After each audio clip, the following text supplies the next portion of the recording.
किसने फाड़ा है?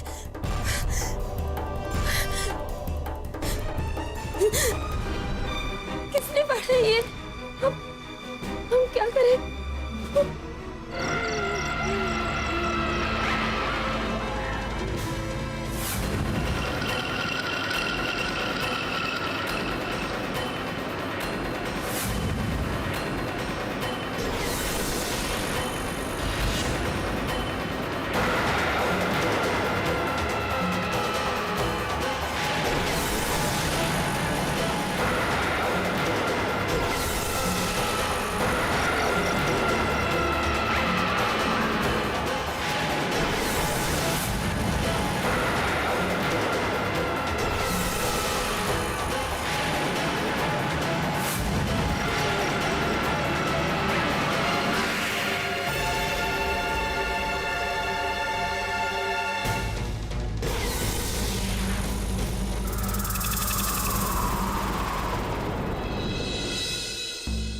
अब तक आई क्यों नहीं बहू?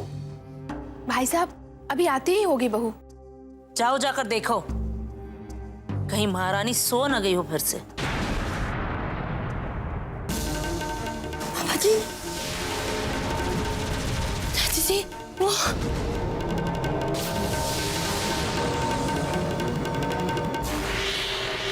लीजिए आ गई आपकी डियर बहू।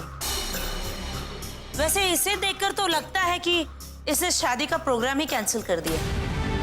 नहीं चाची जी, ये है बहू, ना शादी का जोड़ा ना शादी के गहने, तो तैयार नहीं हुई अभी तक। महारानी का मूड नहीं किया होगा। पहले तो मुझे शक था, मगर अब यकीन है कि ये लड़की रोहन की पत्नी नहीं हो सकती।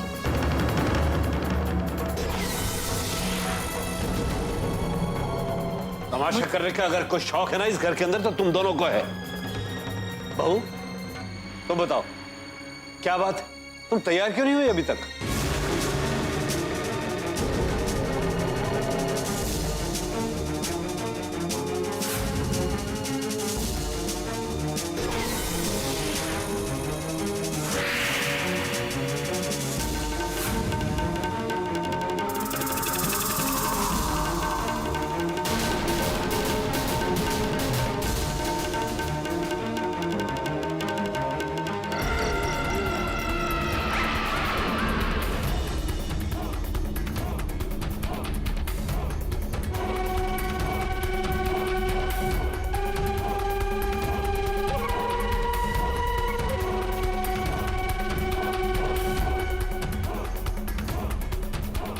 वाह क्या बहाना बनाया है।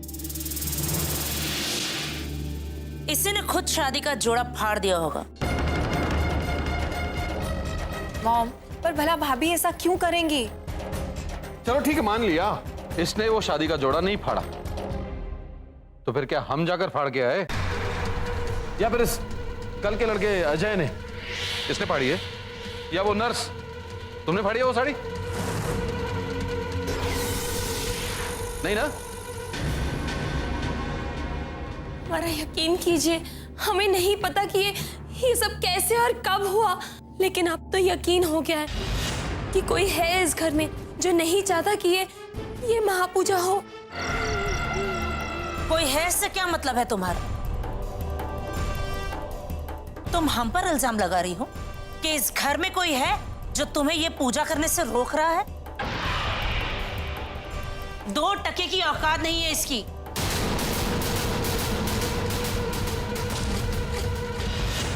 और ये हम पर उंगली उठा रही है।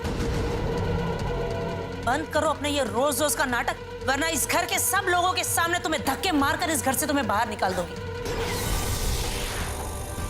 इस घर में सारी मुसीबतें तुम्हारे साथ ही आई है, और अगर तुम यहां से चली जाओगी तो ये सारी मुसीबतें भी यहां से चली जाएगी।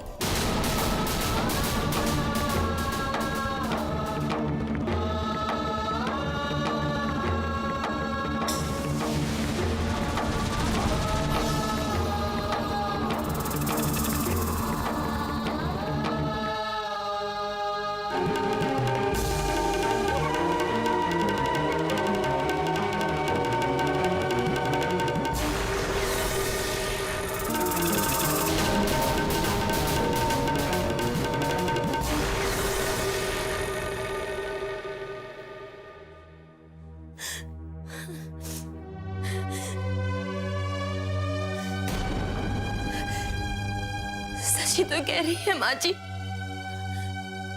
परेशानी तो हमारा हाथ थाम कर हमारी जिंदगी में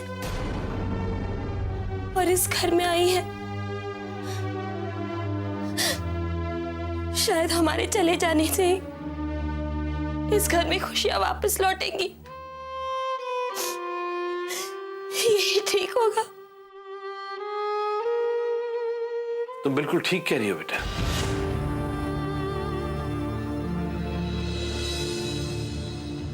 इस घर में कुछ ना कुछ गलत तो हो रहा है, लेकिन तुम एक बात जान लो बेटा कि इस लड़ाई में मैं तुम्हारे साथ हूं। चाहे कितने भी हादसे हो, कितनी भी मुश्किलें आए, हम अपने रोहन को वापस लेकर आएंगे। तो अपने आंसू पोंछ लो और ये लो, ये रोहन की मां की शादी का जोड़ा है बेटा। पापा जी,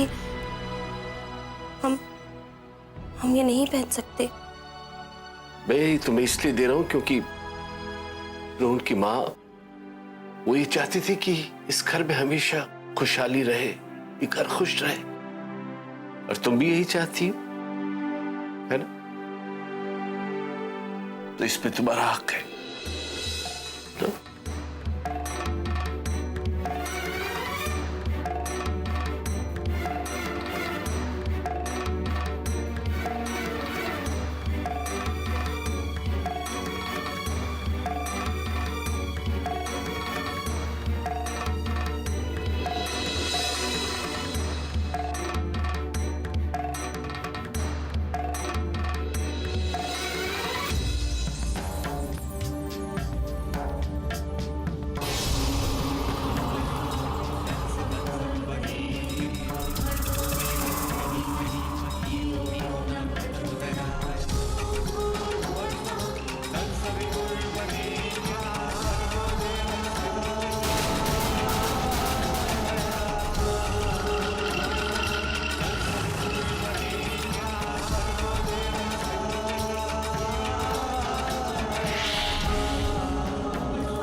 भाभी, बहुत प्यारे लग रहे हो।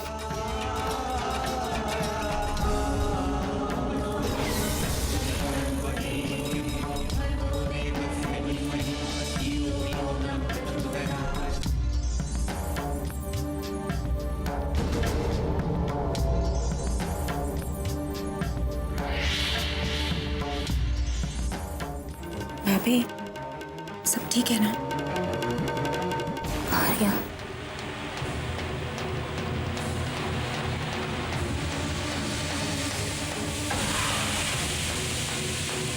मंगलम भगवान विष्णु मंगलम गरुड़ध्वज मंगलम पुंडरीकाक्ष मंगलाय तन्मो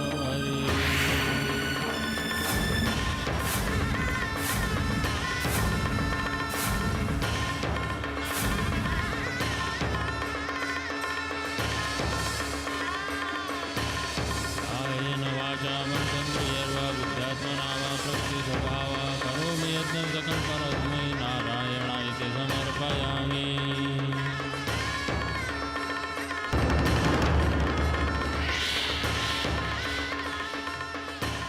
अब ये पूजा संपन्न हुई।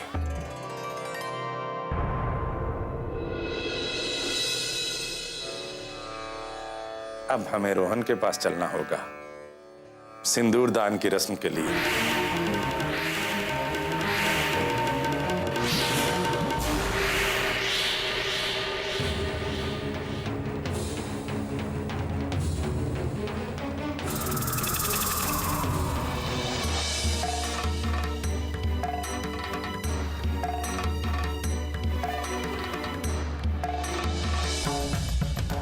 ये लीजिए। अब आप रोहन के हाथों बहू की मांग में सिंदूर भर दीजिए।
हक सिर्फ आपका था तेज, लेकिन हम अपना वादा पूरा नहीं कर पाए।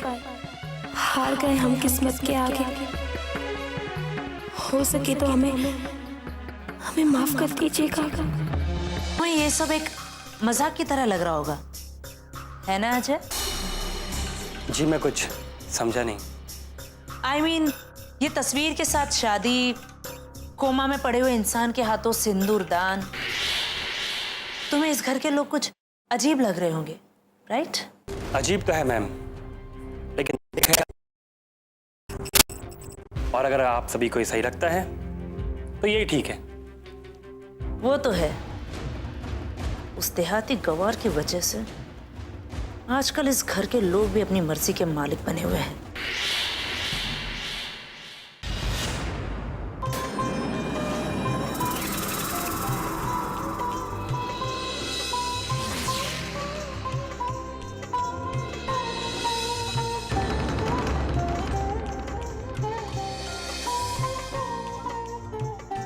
अब आप रोहन की तस्वीर के साथ बिट्टो का गठबंधन कीजिए।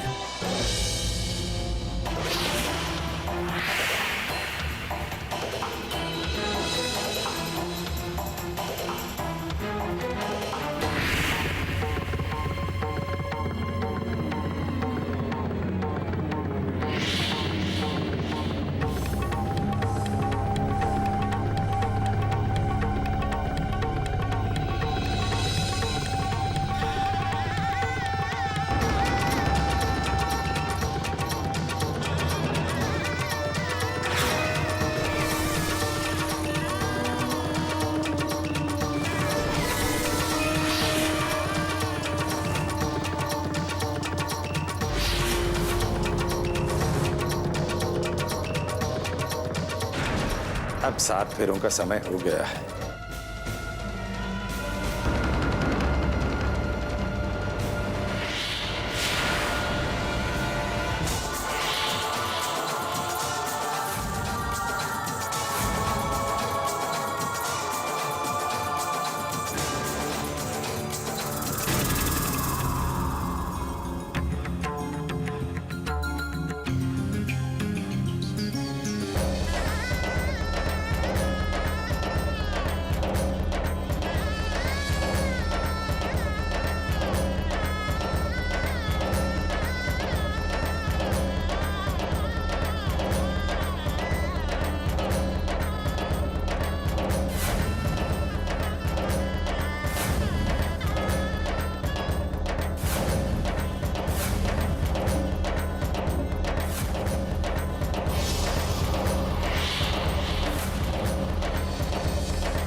अब रोहन और बिट्टो का विवाह संपन्न हुआ। और बिट्टो शास्त्रानुसार अब मन, कर्म, वचन और पवित्रता से पति पत्नी हैं। वैसे तो ये दोनों पहले ही पति पत्नी बन चुके हैं, जैसा कि कपूर साहब ने कहा कि वो गंधर्व विवाह था, लेकिन अब तो शास्त्र और अग्नि के समक्ष इनका विवाह हुआ है, इसलिए ये दोनों पति पत्नी हैं। अब तो शास्त्र और अग्नि के समक्ष इनका विवाह हुआ है, इसलिए ये दोनों पति पत्नी हैं।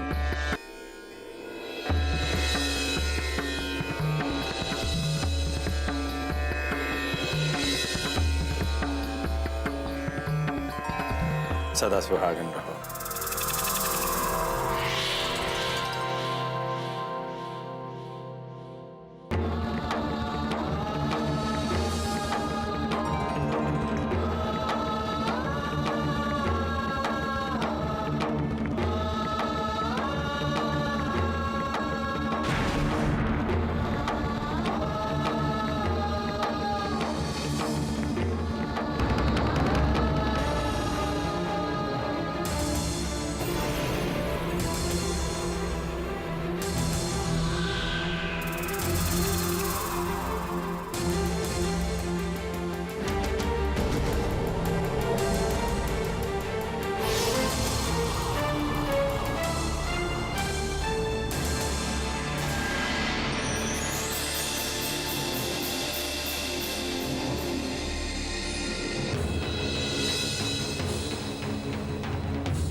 रोहन रोहन रोहन, अब मैं तुम्हें नहीं तुम्हारी भारी पिट्टो को पहले मारूंगी। हम दोनों की जिंदगी में जो आ गई है वो पिट्टो हर बार बचा लेती हूँ ना मुझसे अपने पति को, लेकिन अब मैं देखती हूँ कि मेरे हाथों से तुम कैसे बचोगी, कैसे बचोगी तुम। जितना खुश होना है ना तुम्हें, खुश हो लो उस लाल जोड़े को पहनकर, क्योंकि कल मेरे इन हाथों से मैं तुम्हें सफेद कफन पहनाने वाली हूँ। सफेद कफन बिट्टो।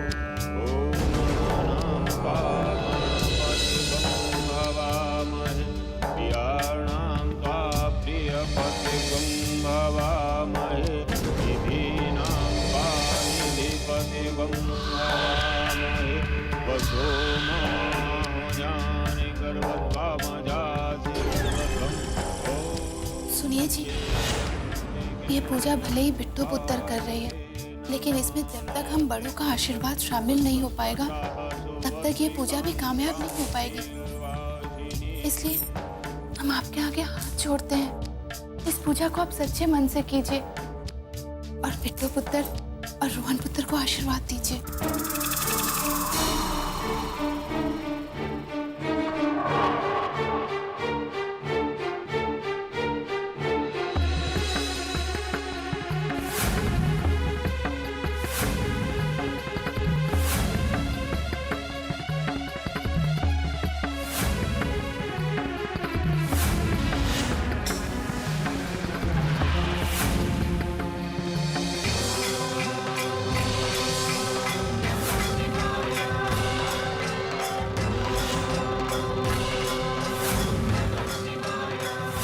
तुम्हें 2 पल के लिए भी इस घर में बर्दाश्त नहीं कर सकती। निकल जाओ यहां से।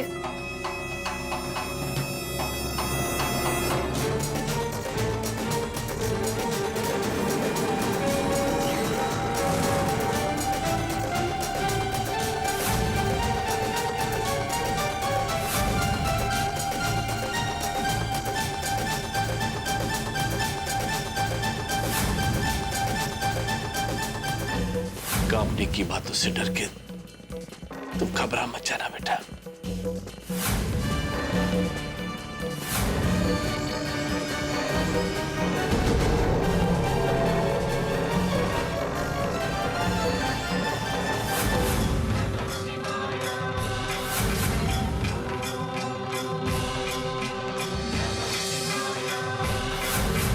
हरि ओम भद्रं कर्णेभिः शृणुयाम देवा भद्रं पश्येमाक्षैर्विश्वाकं संस्थानभिर्सेमहितं यदायुः।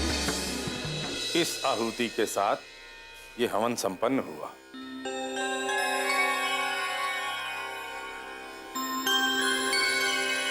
बेटी, अब अगली पूजा बड़े मंदिर में होगी। ये समझो कि तुम्हारी तपस्या की असली शुरुआत। गुरुजी, हम हर तपस्या के लिए तैयार हैं। अब कोई भी मुश्किल हमारे और रोहन जी के बीच नहीं आ सकती।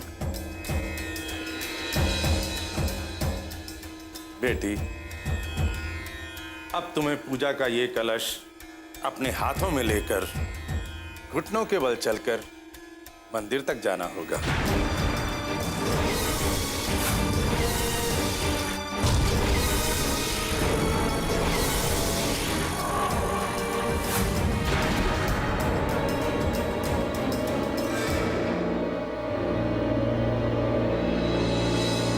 लेकिन गुरुजी, ये तो बहुत ही मुश्किल होगा और इससे भाभी को चोट भी पहुंच सकती है।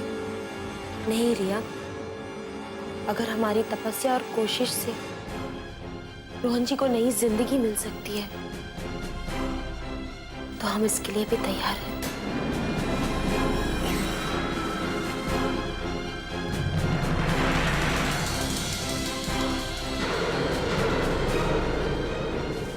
अब आप लोग मंदिर जाइए और वहां की तैयारी देखिए।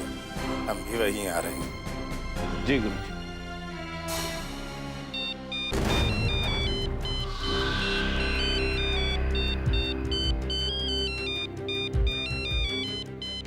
भाई साहब, मैं भी आपके साथ आती हूँ।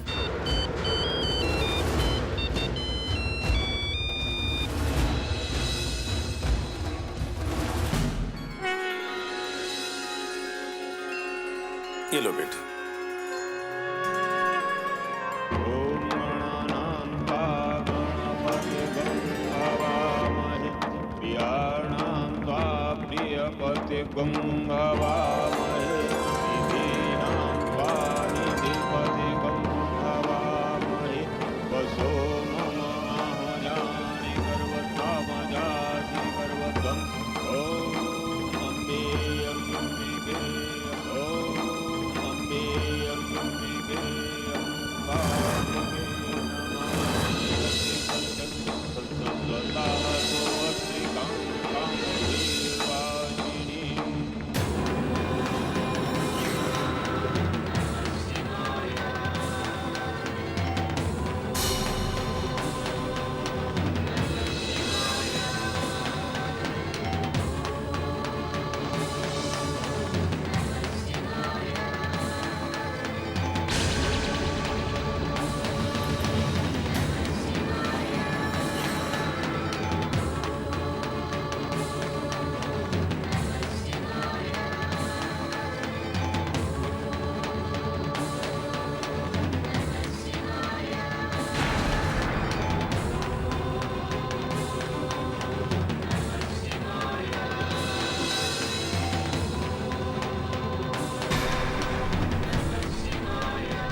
आ रहा हूँ। कम से कम 1-2 घंटा और लगेगा। हाँ, गौरी शंकर मंदिर, छतरपुर रोड। फिक्र मत करो, मैं अपनी तरफ से पूरी कोशिश करूँगा। ओके।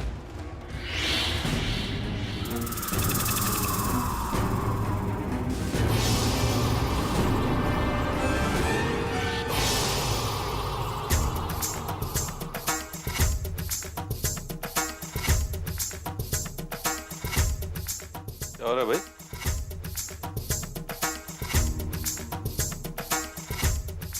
अरे हो क्या रहा है इस घर में? वहां वो लड़की तपस्या करने पे तुली है, घुटनों के बल रेंगती हुई गई है मंदिर कि रोहन ठीक होगा। बेवजह की नौटंकी। अगर ऐसे लोग ठीक होने लगे तो डॉक्टर घर पे बैठ जाएंगे। तुम ये सामान क्यों पैक कर रहे हो? चाचा, नहीं तो मुझे इन सब ड्रामेबाजियों में इंटरेस्ट है और ना ही मैं इन सबका हिस्सा बनना चाहता हूँ। बिल्कुल सही है, बनना भी नहीं चाहिए। पर भाई साहब को कौन समझाए? सही कह रहे हैं। डैड ने आज तक अपनी मनमानी की है। मेरे ख्यालात तो उनसे मिलते नहीं हैं। अरे उस लड़की की भाई से शादी करवा दी बिना कुछ सोचे समझे। चाचा जरा सोचिए, अगर कल को ये पता चलेगा कि वो भाई की बीवी नहीं है तो क्या करेंगे? सब लोग अपनी चलाने में लगे होंगे। चाचा, मुझसे ये सब देखा नहीं जा रहा, तो मैंने तय किया है कि मैं कुछ दिनों के लिए अपने दोस्तों के घर चला जाऊं। अरे नहीं नहीं, ये क्या बात हुई? उस लड़की की वजह से तुम क्यों घर छोड़ोगे? आने दो भाई साहब को, मैं बात करूंगा उनसे। उन्हें अपने बच्चों से ज्यादा उस बिट्टो की पड़ी है। ये गलत बात है। अरे ये घर हमारा है, मतलब तुम्हारा है। अरे इस घर से तुम क्यों जाओगे? अगर इस घर से कोई जाएगा तो वो गंवार बिट्टो जाएगी, तुम नहीं। चाचा, मेरे डैड से बात करें और आप प्लीज आग में घी मत डालिए।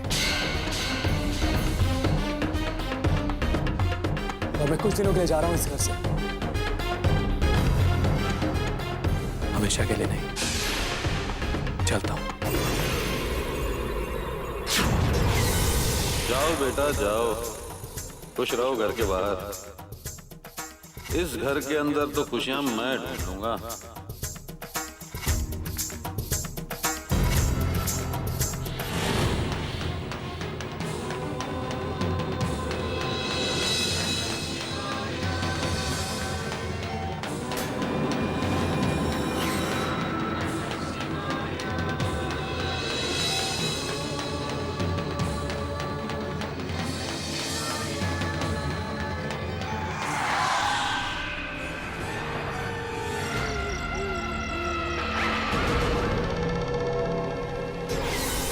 कर लो, जितनी तपस्या करनी है कर लो। बल्कि मैं तो कहती हूँ कि तुम रोहन के लिए ही नहीं बल्कि अपनी जिंदगी के लिए भी तपस्या कर लो। क्योंकि बस कुछ ही देर में मैं आ रही हूँ तुम्हारे पास, तुमसे तुम्हारी जिंदगी छीनने। और फिर तुम्हारा दी एंड के साथ साथ तुम्हारी इस पूजा का भी दी एंड हो जाएगा।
कुछ आप पर ही है भगवान।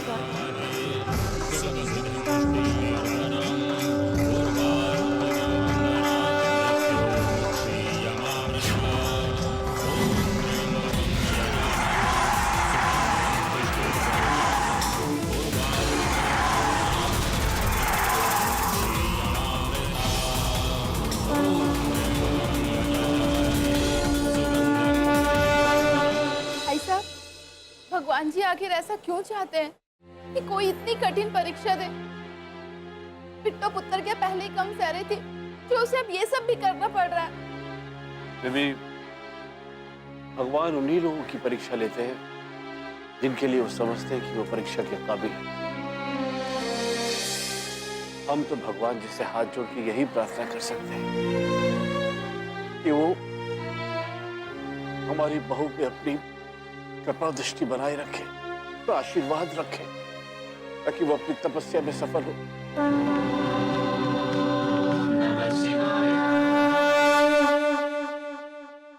बेटी, तुम्हारे साथ तो स्वयं भगवान है।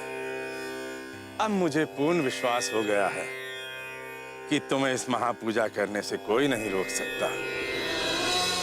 कोई भी बाधा, कोई भी मुश्किल तुम्हारे रास्ते में रुकावट नहीं बन सकती। जय भोले शंकर।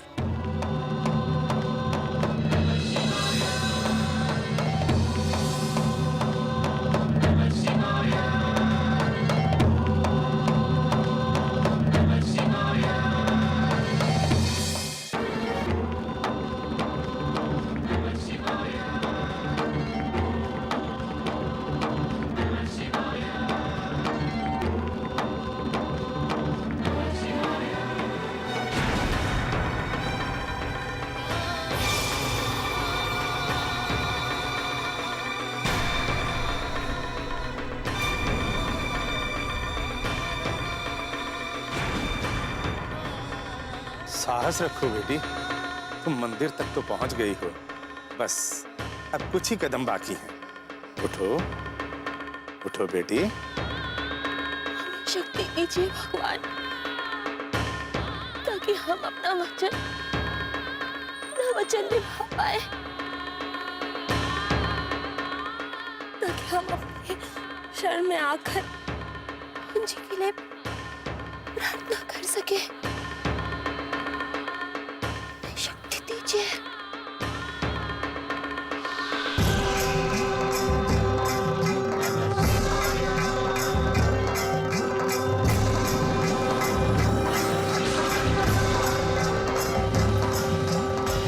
बिट्टो, आज तुम फिर बच गई मेरे हाथों से। अगर वो कार बीच में नहीं आती ना, तुम्हारा काम तमाम हो गया था।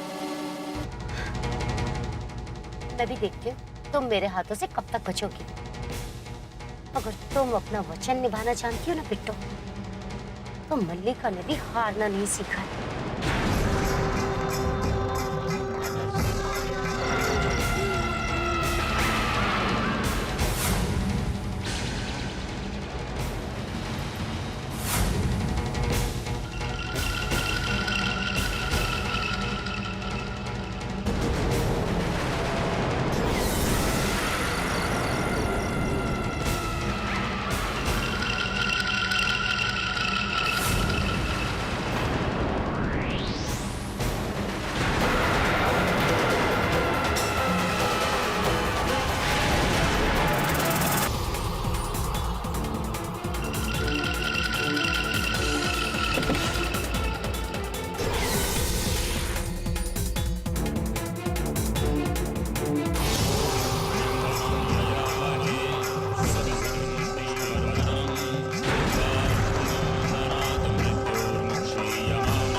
देखती हूँ भाई साहब।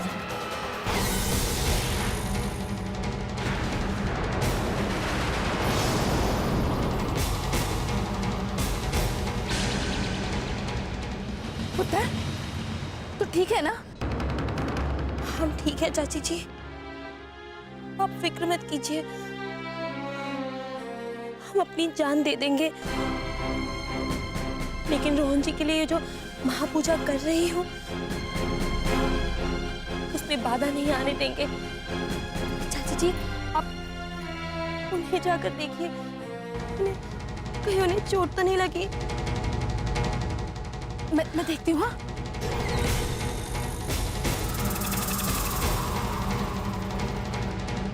बेटी, तुम आगे चलो बेटी, आरती का मुहूर्त हो रहा है।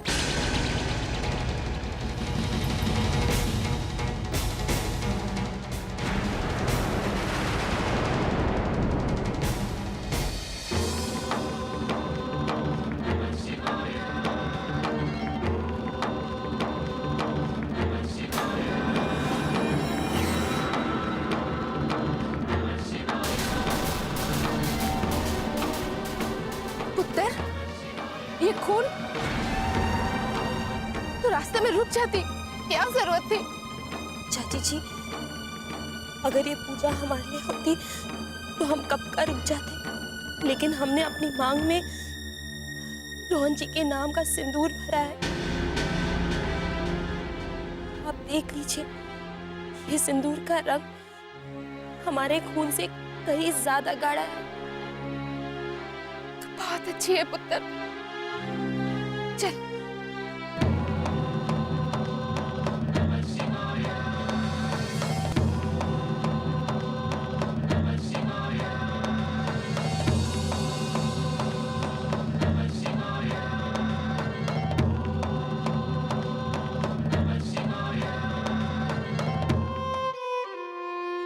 आज तूने रोहन के साथ साथ हम सबको अपना कारस्तार बना दिया बेटा।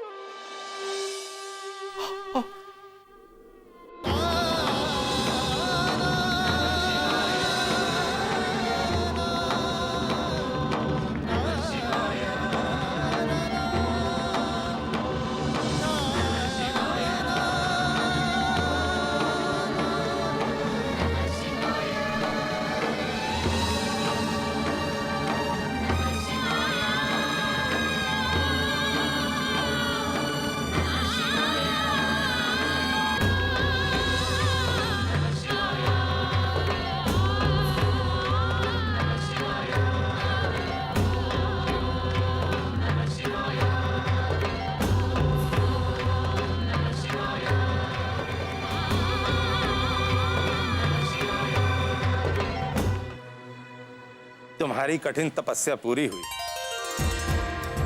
परंतु इस तपस्या का एक चरण और बाकी है। तुम्हें अपने हाथ में आरती का दिया लेकर भगवान की आरती करनी होगी, तभी यह तपस्या संपूर्ण होगी। उठो बेटा।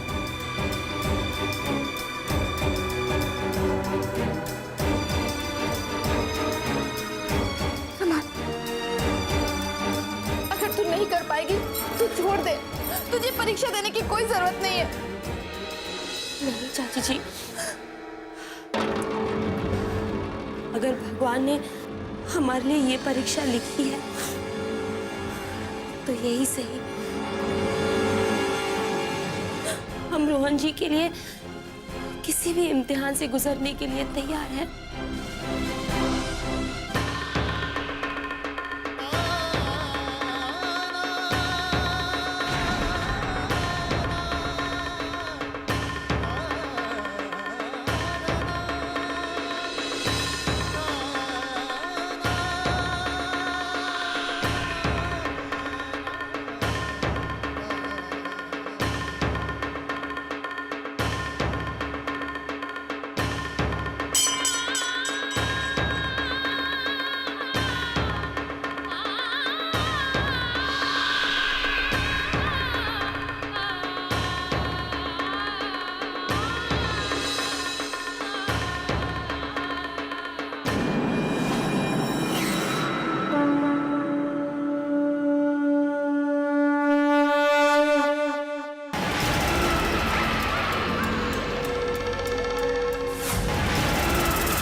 हर बार वो बिट्टू मेरे हाथ से बच जाती है। हर बार उसकी जीत होती है और मेरी हार। रोहन, अब बिट्टू को हारना होगा, चाहे इसके लिए मुझे कुछ भी करना पड़े। बिट्टू कभी खुश नहीं रह सकती है रोहन, कभी खुश नहीं रह सकती है। अब उसकी आंखों से केवल आंसू बहेंगे और वो ये सोचेगी कि वो तुम्हारी और मेरी जिंदगी में क्यों आई है। लेकिन रोहन, इससे पहले तुम्हें मरना होगा।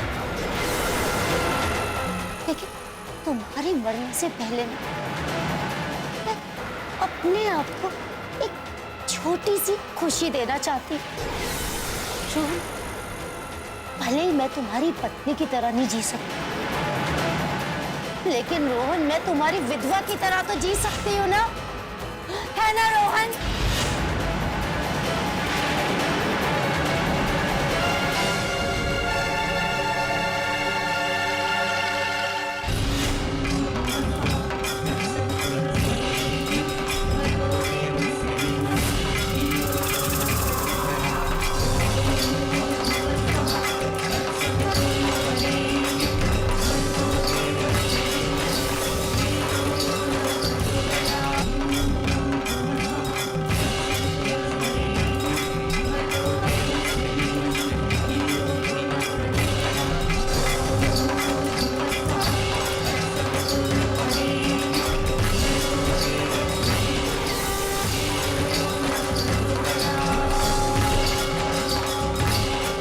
देखा रोहन, मैं तुमसे कितना प्यार करती हूँ। वो जो बिट्टू है ना, वो तो सिर्फ तुम्हारे लिए अपनी जान दे सकती है, लेकिन मैं तुम्हारे लिए किसी की जान ले सकती हूँ।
तुम्हें चोट तो नहीं लगी बेटा? पुत्र, तो ठीक है ना पुत्र? बेटी, तुमने साबित कर दिया है कि औरत को शक्ति का रूप क्यों कहा जाता है। जिस तपस्या में श्रद्धा और पवित्रता हो, उसे फल देने में भगवान भी पीछे नहीं हटते।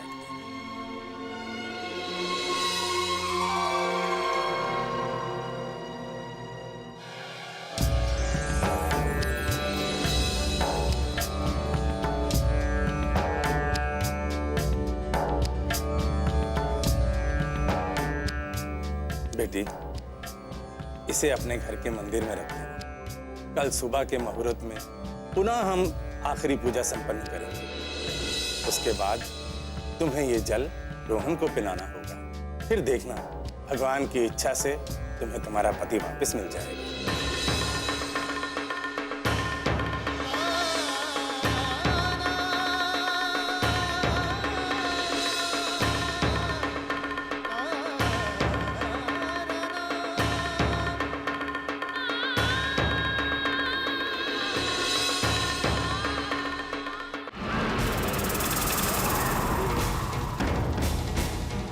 चाहे कुछ भी हो जाए रोहन, तो मैं मरना ही होगा। आज मैं नहीं हारने वाली। अगर हार होगी तो उस बिट्टो की होगी, मेरी नहीं।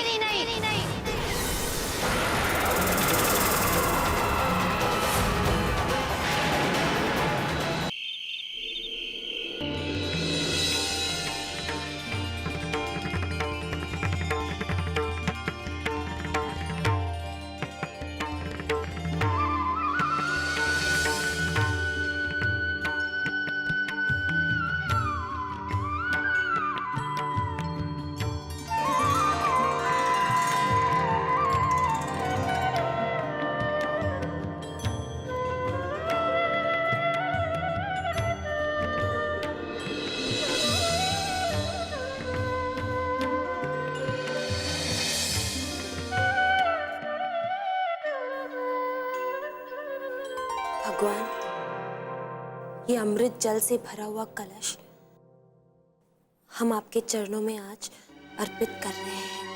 अगर हमसे कोई भी गलती हुई है तो हमें माफ कर दीजिएगा, लेकिन कल रोहन जी पर अपना आशीर्वाद बनाए रखिएगा। बस हमारी तपस्या का इतना मान रख लीजिएगा कि कल ये जल पीकर रोहन जी बिल्कुल ठीक हो जाए।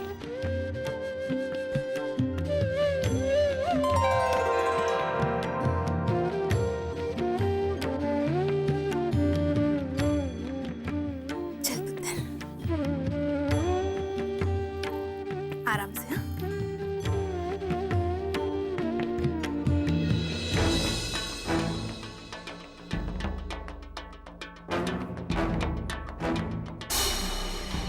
मानना पड़ेगा, बहुत हिम्मत है तुम। अब तक नाटक चल रहा है तुम्हारा। मुझे तो लगा था कि घंटे 2 घंटे में खत्म हो जाए। मैं आपके आगे हाथ जोड़ती हूँ, कम से कम आज तो बहू को कड़वा मत बोलिए। वैसे भी आप नहीं समझेंगे, बहू ने बहुत मेहनत से ये पूजा की है। कल सुबह जब पूजा के बाद बहू इस कलश के पानी को रोहन पुत्र को पिलाएगी और उसके बाद जब रोहन पुत्र बिल्कुल ठीक हो जाएगा, तब आप भी बहू का एहसान मानेंगे। अरे अगर ऐसे ही पानी पी पी कर लोग ठीक होते रहें तो बेचारे डॉक्टरों को तो अपनी दुकान बंद करनी पड़ेगी। क्यों मलिका, ठीक कहा ना मैंने?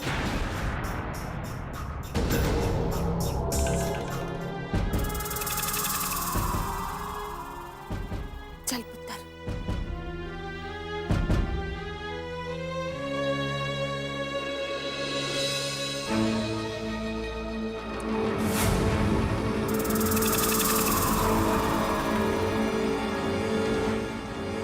कल सुबह जब पूजा के बाद बहू इस कलश के पानी को रोहन पुत्र को पिलाएगी और उसके बाद जब रोहन पुत्र बिल्कुल ठीक हो जाएगा, तब आप भी बहू का एहसान मानेंगे।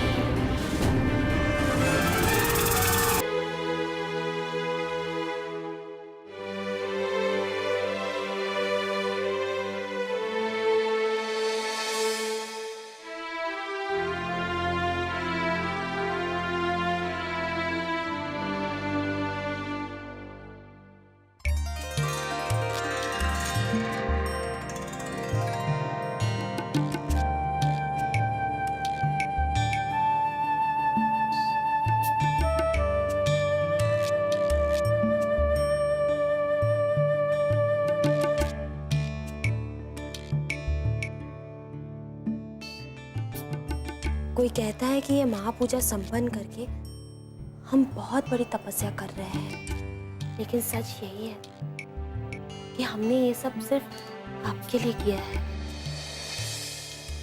उस रिश्ते के लिए कर रहे हैं जो विवाह के बाद हम दोनों के बीच बन गया है।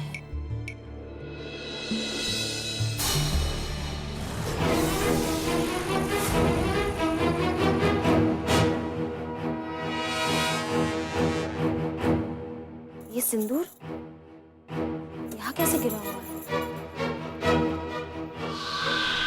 अरे रोहन जी के हाथ पर भी सिंदूर, किसने किया है ये सब? अरे पुत्र, तू यहाँ रोहन के पास क्यों बैठी है? आ मेरे पास, मैं तेरे घाव में दवा लगा देती हूँ। आ। चाची जी, हम दवाई बाद में लगवा लेंगे। पता नहीं मल्लिका ने रोहन जी को दवाई दी है या नहीं।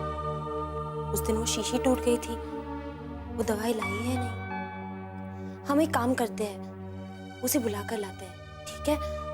मरहम हम बाद में लगवा लेंगे, पर ध्यान से। हाँ,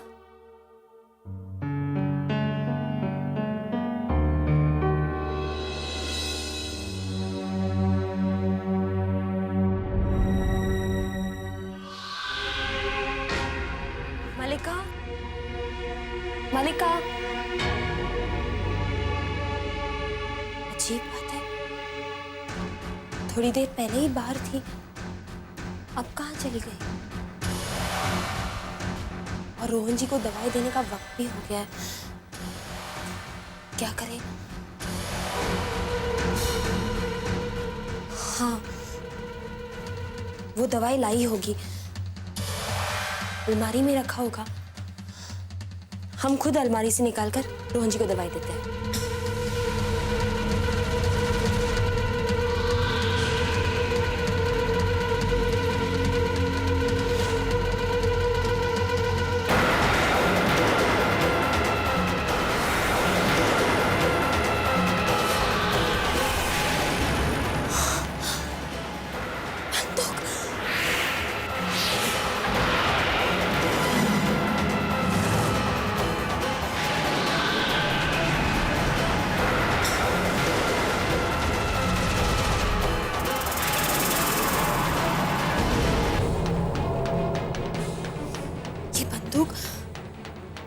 मल्लिका के पास क्या कर रही है?